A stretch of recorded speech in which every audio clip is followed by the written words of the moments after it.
नमस्कार, मी सिद्धार्थ गोदाम, news 18 लोकमतच्या Facebook आणि यूट्यूबमध्ये तुमचं स्वागत। मी सध्या अंतरवाली सराटीला आहे। 5वा दिवस आंदोलनाचा आहे। आपण बघतोय मनोज जरांगे पाटील यांची तब्येत काल थोडीशी खालावली होती, मात्र सरकारच्या विनंतीवरून त्यांनी सलाईन या ठिकाणी लावलेली आणि त्यांची तब्येत आता स्थिर या ठिकाणी दिसते आहे।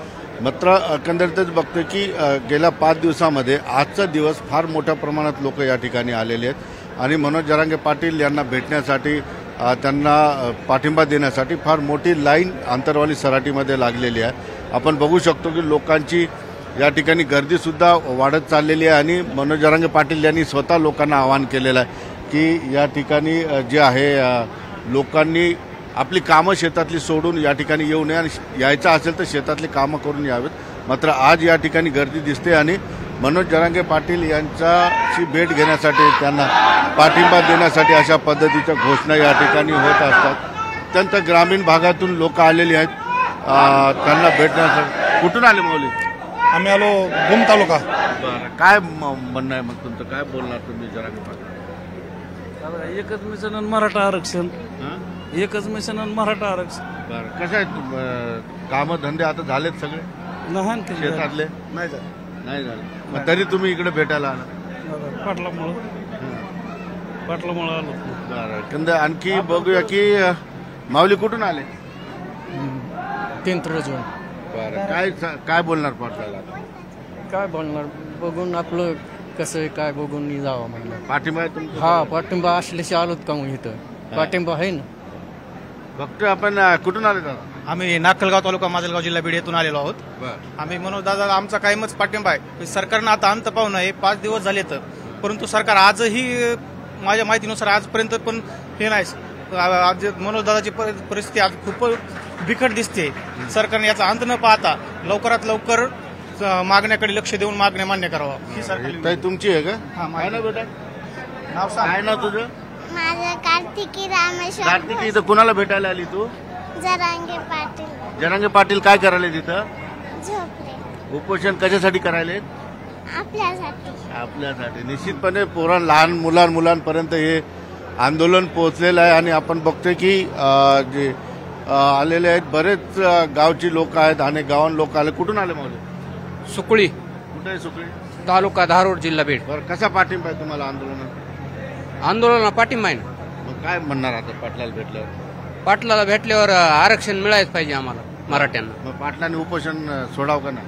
नाही, जोपर्यंत देत नाही तोवर, पण ते ना अन्न पाणी घ्यायला पाहिजे। पण असं उपोषण नको, कडक उपोषण। कडक उपोषण नको। कडक उपोषण नको? नको। काय आम्ही खाऊन त्यांच्या पाठीशी, जनता पाठीशी आम्ही। हा, कुठून आले मग? आष्टी तालुका वटणवाडी गाव। काय म्हणणं आहे?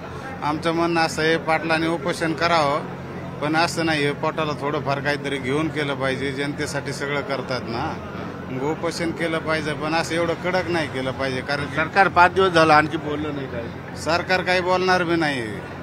का असं वाटतं तुम्हाला? सरकारची भूमिकाच नाही अशी। सरकारला हे नको। सरकारने तर 10% दिलं की आधी? सरकारने 10% दिलं, त्याचा शेतकऱ्याला काही फायदाच नाही ना। काय फायदा आहे त्याच्यापासून 10%? टिकलं पाहिजे ना, ते टिकलं पाहिजे ना। 10% दिलं ते टिकणारच नाही ना। पहिल्याने 16% दिलं, नंतर 10% दिलं, 10% दिलं, ते टिकणारच नाहीये ना। हा, आणि आता 8-10 दिवस झालं तर प्रमाणपत्र बी बंद केले। ही सरकारची दुटप्पी भूमिका आहे। प्रमाणपत्र मिळायला गेलेत, ज्यांना आरक्षण दिलंय, ज्यांना ओबीसी प्रमाणपत्र दिलेले, त्याचे फेर तपासणीमध्ये त्यांना ते मिळायला गेलं, म्हणून तर सगळे सोयऱ्याची मागणी त्याच्यामुळे। आणि शासनाला भीती याची आहे की जर ह्यांना दिलं तर नंतर आपल्याकडे ओबीसी, अरे ओबीसी काहीच करणार नाही हो, मराठानं ओबीसी मिळू नये, पण यांच्या लक्षात येणार यांच्या राजकारणामुळे फक्त एवढं आहे। पण जर हे आमच्या दैवताचं काय कमी जास्त झालं तर याला जिम्मेदार कोण? फडणवीस, छगन भुजबळ, एकनाथ शिंदे का कोण आहे? विरोधी पक्ष तर त्यांना तर भीती आहे, ते तर लक्षच देत नाहीत। मग ते ठाकरे गट राहू द्या, शरद पवार गट राहू द्या, काँग्रेस राहू द्या, हे भाजप तेच करायला लागलं, शिवसेना तेच करायला लागलं, शिंदे गट राहू द्या। मागणी मान्य झाली तर लोकसभेत लक्षात आलं असेल जरांगे काय लक्षात आलं? लोकसभेच्या जागा भाजपच्या कमी आल्या तर शिंदेला आणि काय देवेंद्र मला सांगा, फडणवीसला. मनोज जरांगे पाटलांचं टार्गेट होतं का की भाजपला जागा मिळू नाही, द्यायची? भाजपला जागा नाही. आमचा विरोध भाजपला बी नाही आणि इतर सत्ताधाऱ्यांना पण नाही. आमचा विरोध आम्हाला आरक्षण, तुम्ही सत्तेवर आहे तर तुम्ही आम्हाला आरक्षण द्यायला पाहिजे. तुम्ही तोंडाला पानं पुसल्यासारखे 10% आरक्षण दिलंय, त्या आरक्षणाचा कुठलाही फायदा नाही, कुठलाच फायदा नाही. आम्हाला सगळे सोयरे आमचा कायदा पारित करा. आमचा विरोधक कोणच नाही, ना देवेंद्र ना एकनाथ शिंदे ना. छत्रपती शपथ घेतो एकनाथ शिंदे, लाज वाटाय पाहिजे त्या माणसाला. छत्रपतींची शपथ म्हणजे काय जोक वाटतो का? छत्रपतीची शपथ घेऊन 10% त्यांनी 10% दिलं नाही, 10% दिलं. आमचं मागणी काय आहे? सगळे सोयरे कायदा पारित करा. आमची मागणी एकच आहे, सगळे सोयरे कायदा पारित. आम्ही 10% मागितलं नाही, सगळे सोयरे कायदा पारित करणं ही आमची मागणी आहे पहिली. मग किती टक्के आरक्षण मागितलं? आरक्षण आम्हाला टक्केवारीत नकोय. आमचे सगळे सोयरे कायदा पारित करा, आम्हाला ओबीसीत घ्या. आम्हाला काय टक्केवारी मिळाली मिळू द्या. फक्त असे सुद्धा व्ह्यूज आहेत लोकांचे यामध्ये. आणखी कुठून आले मावले? गोखले. काय म्हणणं आहे नेमकं? त्यांना आरक्षण मिळायला पाहिजे ना. पाटलांनी उपोषण माग घ्यायला पाहिजे का? हा? पाटलांनी उपोषण माग घ्यायला पाहिजे का? नाही नाही, आरक्षण मिळाल्याशिवाय घ्यायला नव्हे ना. पाटल्या तब्येत खराब व्हायली ना. खराब वाली पण आरक्षण दिलं पाहिजे ना. सरकार बी लक्ष देईन अजून. सरकार त्यांनी देईल लक्ष. द्यायला पाहिजे. सरकार आज उद्या लक्ष देईल. सरकारला लक्ष दिल्याशिवाय पर्याय नाही. सरकार लक्ष देईल, पाटील उपोषण मागे घेतील, पण सरकारने लक्ष दिलं पाहिजे आणि आरक्षण हक्काचं आम्हाला मिळालंच पाहिजे. पाटलांनी आरक्षण मिळाल्याशिवाय उठू नये. नाही नाही, पाटलांची तब्येत बी तितकीच महत्वाची आहे आणि आरक्षण बी तितकंच महत्वाचं आहे. दोन्ही गोष्टी त्यामुळं शासनानं लक्ष देऊन त्याचा तोडगा काढला पाहिजे. तोडगा निघाला पाहिजे, पण सरकारने तोडगा 10%चा काढला होता. सगळे सोयऱ्याचा अध्यादेश काढूनच शासनानं तोडगा काढला पाहिजे. जरांगे पाटील जे म्हणतात त्या पद्धतीनं शासनानं तोडगा काढला पाहिजे. निश्चितपणे सगळ्या सोयऱ्याच्या मागणीवर पाटील आगरी आहेत सगळे. कुठून आले मावले? परभणी आलो आम्ही परभणीहून आले. बरं, माझ्या जिल्ह्यातून आले तुम्ही. काय म्हणणं आहे तुमचं? की लवकर शिष्टमंडळ येऊन जरा पाटलाचं समजा उपोषण संपवायला पाहिजे, कारण की त्या भावाच्या अगोदर तब्येत खराब आहे. लढेंगे तोवर भी बचेंगे तोवर भी लढेंगे, कारण की ही परिस्थिती नाही पाटलांना उपोषण करणं योग्य वेळ नाही. कारण की गव्हर्नमेंट यांची एक बी कोणती गोष्ट म्हणावं घेऊन झाली, याला काय ते मोठा हिंगाचा केल्याशिवाय हे वटणी येणार नाहीत. त्याच्यानं पाटला धिंगाणा करायला काय गमिनी कावा करायला सांगायचंच नाही कोणाला काय करायचं. गमिनी काव्यानं काय ती मोठी लढाई उभी करायला पाहिजे. लोकसभेमुळे मराठा समाजामध्ये आत्मविश्वास जास्त आलाय. जास्त 100%, 1000% आलाय. कारण की आताच कुठे मराठा समाज इलेक्शन मध्ये एकत्र आलाय. कारण की आतापर्यंत इलेक्शन मध्ये मराठा समाज नव्हता. इकडे तिकडे हे 4 पक्ष, 4 जणांच्या 4 माणसं मराठी, पण आता कुठेतरी इलेक्शन मध्ये काय गेलेला आहे. त्याच्यामुळे आम्हाला वाटायला की जरांगे पाटलांना आपल्या तब्येत उपोषण सोडावं की नाही सोडायला पाहिजे.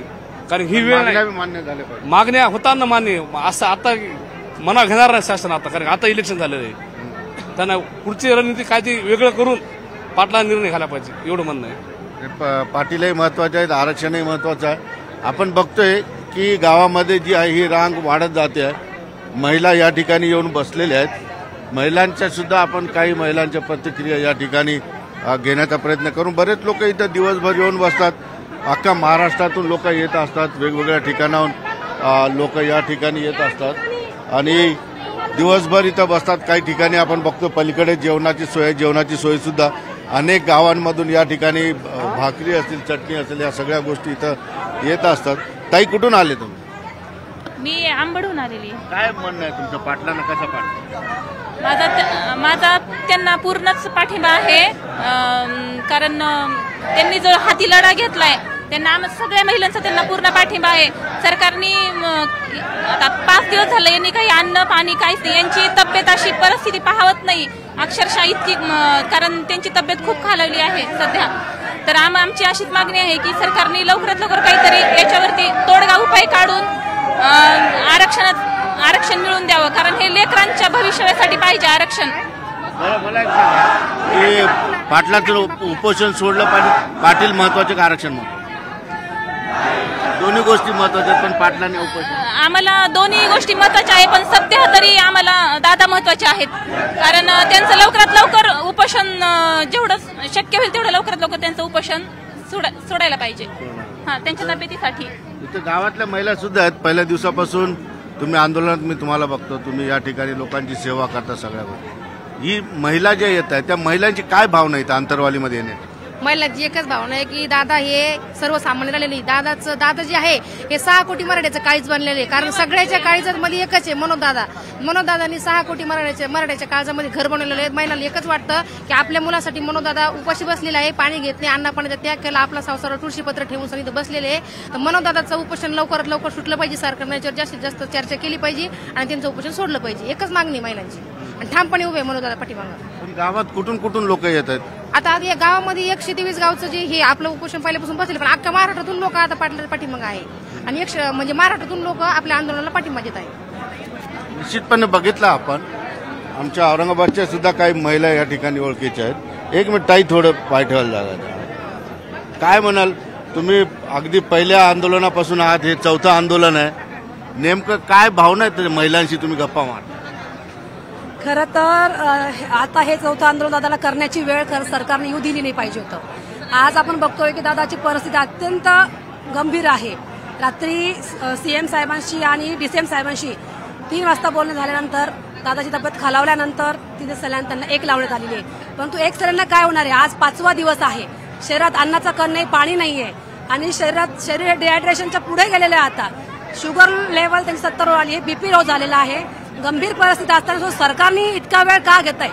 तुमची जर शपथविधी आवरला असेल तर जरा इकडे अंतरवाली सराटीकडे सुद्धा बघितलं पाहिजे आणि दादांचं जे आता अमर उपोषण चालू आहे हे लवकरात लवकर सोडवलं पाहिजे. सगळ्या सोयीचा आमचा जो कायदा आहे, बॉम्बे गॅजेट जे आहे, हैदराबाद गॅजेट जे आहे, जो शब्द तुम्ही आम्हाला वाशीमध्ये दिला तो पूर्ण केला पाहिजे. आमचं सर्व महिला भगिनींची हीच म्हणणं आहे आणि पहिल्यापासून आंदोलन दादासोबत आहोत आणि दादाला शेवटपर्यंत साथ देणार आहोत. आता जर यांनी दिलेला शब्द पाळला नाही तर महिला सुद्धा रस्त्यावर उतरणार आहे. निश्चितपणे बघतोय सगळ्या मराठा समाजातील महिला असू देत किंवा पुरुष असू देत, त्यांच्या मनामध्ये एकच भावना आहे, आरक्षण. आणि मनोज जरांगे पाटलांची जी तब्येत आता थोडीशी आता आज स्थिर आहे, मात्र आणखी ती ही होऊ शकते, कारण सरकारच्या विनंतीवरून त्यांनी जे सलाईन जरी घेतली असली तरी येत्या 1 किंवा 2 दिवसामध्ये मनोज जरांगे पाटलांच्या सगळ्या मागण्या जर सरकारने मान्य नाही केला तर ही सलाईन सुद्धा काढून टाकण्याचा इशारा मनोज जरांगे पाटील यांनी दिलेला आहे. 5वा दिवस आहे, सलाईन लावल्यामुळं थोडं स्थिर वातावरण आहे, मात्र पाटलांनीच आवाहन केल्यामुळं बरेच मराठा समाजातील शेतकरी जे आहेत आपल्या शेतामधल्या कामामध्ये आता घाईगडबडीत आहेत. मात्र ही कामं संपल्यानंतर मात्र मोठ्या प्रमाणात या ठिकाणी मराठा समाज या ठिकाणी येऊ शकतो मनोज जरांगे पाटलांच्या पाठिंब्यासाठी. सुधीर जाधवसह सिद्धार्थ गोदाम, न्यूज 18 लोकमत, अंतरवाली, सराटी.